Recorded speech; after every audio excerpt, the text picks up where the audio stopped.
you, John? It's good to Uh, see you. We Good have to see you, David. heard I get once to or see you twice. every Friday night, but I think this is the first time you've seen me in a long time. Yeah, Uh, I've seen you a bit through this, but I've changed my angle in this room from when I do the news hour because it used to show a bunch of empty bookshelves, and people thought I was a complete poser, pretending to be some pseudo intellectual, but not even reading. But now I've got just enough, so it looks like I actually read books. Probably got a couple of years over there. Have you been? I'm doing fine. My kids are 10 and 13, and they've surprised me by being really pleasant. And their fighting is actually less than it used to be. And so yeah, we're in a pretty good situation. We're right on Washington Square Park, so we can at least look out at nature, and can go out in it too. Okay. Now, I have been seeing this whole pandemic deal as a like a Lord of the Rings battle between the forces of trust and the forces of distrust. And my view of how we're going to feel about ourselves when we come out of this varies day by day. About a week ago, I was super optimistic. I thought we were way more unified than I thought we were. Now I'm getting a little more pessimistic. And basically, in my view, people are holding together way better than I thought they were. I think we're a high distrust society, highly atomized, highly fragmented. And yet, what I've seen is people sort of showing up for each other, young people showing up to preserve old people. Um, uh, People sort of paying homage to the heroes who are uniting and inspiring us, and way more effective social distancing, at least until a week ago, than I would have expected. And so until about a week ago, I was super impressed with sort of the social cohesion of the country. I don't know how you felt. Well, I always try to distinguish between what the average person is doing and what are the dynamics that are affecting our politics. And so, you see that nowhere more than, say, on social media, where it's not at all a cross section of what people are thinking. It's people on the extremes. So yeah, if you're looking at individual cases, I think Americans are behaving very decently. But I am very concerned about what this means for our country. I think of myself as having a kind of like a hope sandwich, which is much worse than it sounds, because it's a giant slab of despair leading up to some hope, but then surrounded by another giant slab of despair. And so, for me, before this all happened, I was giving just unbelievably pessimistic talks, like when I would be asked to talk about polarization and democracy. And I go through all the trends. There's all these reasons why polarization has been increasing since the 70s or 80s. It began going up, and it's accelerated in the 21st century. And, and I would say, if present trends continue, we're done for. If present trends continue, you can't have a functioning democracy with these declining levels of trust and all these other indicators. But then I'd put in a little bit of hope at the end of the talk, and I'd say, but present trends are not going to continue forever. And, Steve Pinker and others say, if you look at the long view, things get better. And I would say something's going to happen, and it could be something terrible. It could be something wonderful. But, in the long run, you should never bet against America. So I would end my talks that way. Okay, so then COVID comes, and it's like, okay, so this is a disaster, but this is like the thing that is going to change things. It's definitely going to change things. And in those first weeks, it looked like it was going to be the thing that increased trust and cohesion. And the initial polling was very good, by more in common and others, big increase in the sense that we were all in this together. So there was a hopeful period there. And once we started getting the lockdown protests, we started getting Donald Trump tweeting, liberate Virginia. And, once we sort of got back to our old games, and our polarization became clearly something that's blocking our ability to even deal with the crisis. So now I'm sort of more back on the despair side, but I do at least see that things are getting shaken up and something had to change. Right. Let me launch my Cheer Up Jonathan Haidt campaign. Okay. It's I would say first, I was worried beforehand because I was focusing on social distrust, and social distrust in institutions, as you know, is super low, and it's been low basically since Vietnam and Watergate. Distrust of each other goes by age cohort, and so the younger you are, the more distrustful you are, and people under 30. That's hopeful, huh? You're right. Well, people under 30, people our age basically, are pretty trusting of each other. People under 30, if you ask them, can most people be trusted? 65% say no. And that's partly a result of trustworthiness. People around them have not been trustworthy, but mostly society has not been a very trustworthy place for them. Just what they've lived through in the last 15 years. But the key thing is your attitudes toward trust get locked in by age 30. By after 30, you take the attitude you had at that point and what big event in your life, and you carry it forever. So the World War II generation stayed super positive, super communal their whole lives. The Vietnam generation saw a fracture, so less trust. And then after 9/11, we saw a bump up in community action, all sorts of good things, but it only lasted 9 months. And then we went back. So I'm looking for, what does this do? And I think I still see a lot more unity, I think, than I expected. And I think it's important to remember, Twitter's not real life. Even Donald Trump is not real life. Donald Trump is very polarizing. But if you look at, do you support the congressional action, the aid packages, 89% of Republicans and 89% of Democrats. A couple of weeks ago, there was an ABC poll, do you support social distancing? It was like 98% of Democrats, but 82% of Republicans. Are we going to need another aid package? 75%. Do we need, if your governor relaxed the rules, would you still stay home? 75%. Like, numbers we just don't see in American life. And so my hopeful thing was, what polarization, as you know, is not intellectual polarization, it's affective polarization. We don't disagree more, we just hate each other more. And that required waves of dehumanization.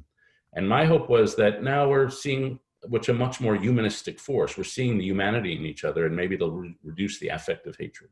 So, but I would just put an asterisk on what you said. You cited all this polling about how we all, that we agree on things. Other than, if the question doesn't involve Donald Trump, then yes, we saw those very high rates of agreement. But here's my asterisk. Let's look at the numbers again in 3 or 4 weeks, because the country was kind of holding together publicly on the response. And then we started seeing the lockdown protests and the divisions. And it was right in that time that this polling you're talking about was done. But it takes several weeks for new understandings, new networks of citations and experts or pseudo experts and stories. It takes like maybe even a month or two for those to develop and get, leave Washington and New York or wherever they're developed, and spread out widely. So if it's still true in June that we're at 90% on these questions, then I will go back up to 4 or 5. But if we're back down on that, which I predict we will be, then I'll be more pessimistic. What's interesting is that this is clearly a case where the moderate position in different states is somehow has to be right. That opening up, depending on circumstance, is the right thing to do. I personally don't. I think we're losing against the virus, and so I don't think we're anywhere close to being in the right place to open up. But surely making some sort of cost-benefit balance is the right thing to do. Okay, so let's talk about how to do that. How do we figure out, because there's so much that was unknown about this when it started, and now we do know some things, but even then, almost everything is contested somewhere. And so that's something that's really struck me is, over the last 5 or 10 years, it's become clearer and clearer to me that it's getting harder to find the truth. That is, it's easy to find facts. Google, et cetera, makes it fantastically easy, but the more we're polarized, and the more people get involved, and the more in creating networks of meaning, the more there are news sites or other things that have a partisan agenda, the harder it is for us to figure out what's going on. In universities, our reason for being is that we put people together in a place with excellent norms about civil disagreement, but that's been fraying in recent years, even on university campuses. So I am getting alarmed that basic scientific questions might be actually quite hard to answer, at least in the more we're polarized, the harder it is for us to find the truth. What do you think? Yeah, well, I do find that. I would like to know, in 1968, 69, we had the Hong Kong flu, which killed 100,000 people, and nobody shut down. I never heard of it, yeah. So why? I would like to know the answer to that question. I've been looking all over. I can't get the answer. The second thing, for an article I'm doing for The Atlantic, I'm interviewing a lot of scholars. And I'm interviewing them to talk to them about their expertise. But in 80% of the interviews, I've got to sit through 15 minutes of them telling me why we need Medicare for all, and sort of citing the Bernie Sanders various arguments. And it's not that I'm for or against, I'm probably more against, but that's immaterial. It's just almost a religious urge, the need to recite the gospel before we can talk about their subject of their expertise upon which they're really interesting. And I do find that among the academy, especially, and maybe in the media too, we see the polarization, we see the country really much more through left-right, through Donald Trump, than most people do. Most people see local government way more powerful than national affairs. So Yeah, I think that's true, and I think there is some hope in that. And one of the words I hear a lot these days is federalism, and the rediscovery of how, well, maybe we really should take everything off the federal plate that we can and pass it down lower. I know Yuval Levin has been talking about that.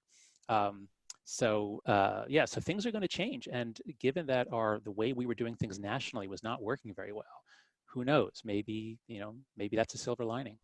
Yeah, and I do think as long as the government can give states the money to do track and trace, the track and tracing will definitely be done on the local and state level. And I have a lot more faith in those people than I do in the people around me in DC. Yeah. So what are your silver linings? What are the things that you're hoping for that are at least conceivably going to happen? Well, I am hoping that we'll have a younger generation that says, "Hey, we can trust each other." I mean, that's what I would like out of this, and then you'll have 40 years of probably pretty good community action and a lot of a better country. And I am just been stubbornly optimistic about that. Hmm. So, Yeah, how about you? well, I'm thinking, so, I've been very concerned about what's been happening to Gen Z, kids born after 1996. Their rates of anxiety and depression were going up and up and up since about 2012. And so I'm really keeping my eye on what's going to happen to them. Is this going to increase those rates further? Or might it be the case that big adversity, widely shared, that major adversity we're all anti-fragile. We all actually generally get stronger from adversity. So there is a chance that this will push a reset for Gen Z and make them stronger, less anxious, maybe not in the immediate term, but in the long term. So I definitely do see some hope there. But I guess I'm just concerned that the more we see our society as a gigantic system where if you change one parameter, lots of things can happen. And boy, is this pandemic changing parameters. So it's going to be a very exciting next few years and very hard to predict anything. Yeah. Well, as part of my intellectual stalker of you, you may have seen a column I wrote quoting you called "The Age of Coddling is Over," and about the coddling of the American mind. And I still sort of believe that. As for the future, I can really tell two stories. One, a very nationalistic Trumpian story that we learn out of this, that the world is a dangerous place, foreigners are to be distrusted. The other is sort of a much more awareness of inequality, a swing to the left, a desire for social solidarity, and an appreciation of strong government. And if I had to bet, I'd bet we're going to go in the latter direction. Not radically, but I think there'll be a shift in sensibility and a new status system, respecting bus drivers and people who clean the floors in grocery stores. And so a shift out of some of the intellectual bad habits. Okay. Yeah, that is a very hopeful, that is a consummation devoutly to be wished, or whatever. One big idea that I've been reading more about is Peter Turchin, a Russian mathematician who studies cycles of history. He said in 2010, we're due for a major disruption in the next few years, and with a peak in 2020. He wrote that in 2010. And he says there are three major factors that drive these cycles of disintegration. One is too many elites, when you have lots and lots of elites who are all struggling for influence. And then the second one is popular immiseration. That is, the mass of people don't feel that they can make it, don't feel that their lot is improving. And so while revolutions don't come from the mass, they come from the elites, but the elites only when there's a lot of people who say, yeah, this is terrible. And then the third thing is fiscal crisis and weakness of the state. Okay, we've got all three. Boy, do we have all three. And if this crisis leads us to address, especially that popular immiseration, if it leads us to do something that reduces the precariousness of life in America for most people, if it changes capitalism, you and I have been part of conversations about how capitalism needs to change. Anything that gives people more of a stake in it, ownership, possibility, hope. So if this pandemic leads us to make some big changes in our economic system that reduce inequality and increase opportunity, reduce precariousness, then boy, that would be the biggest silver lining of all, because my God, do we have to do that. Okay, well, we better stop talking or else we'll depress ourselves again. So we're on an up note. John, it's good as always to see you. You're a fount of intellectual stimulation. And you are a fount of curiosity, decency, and openness to ideas from all sources. It's wonderful to talk with you, David.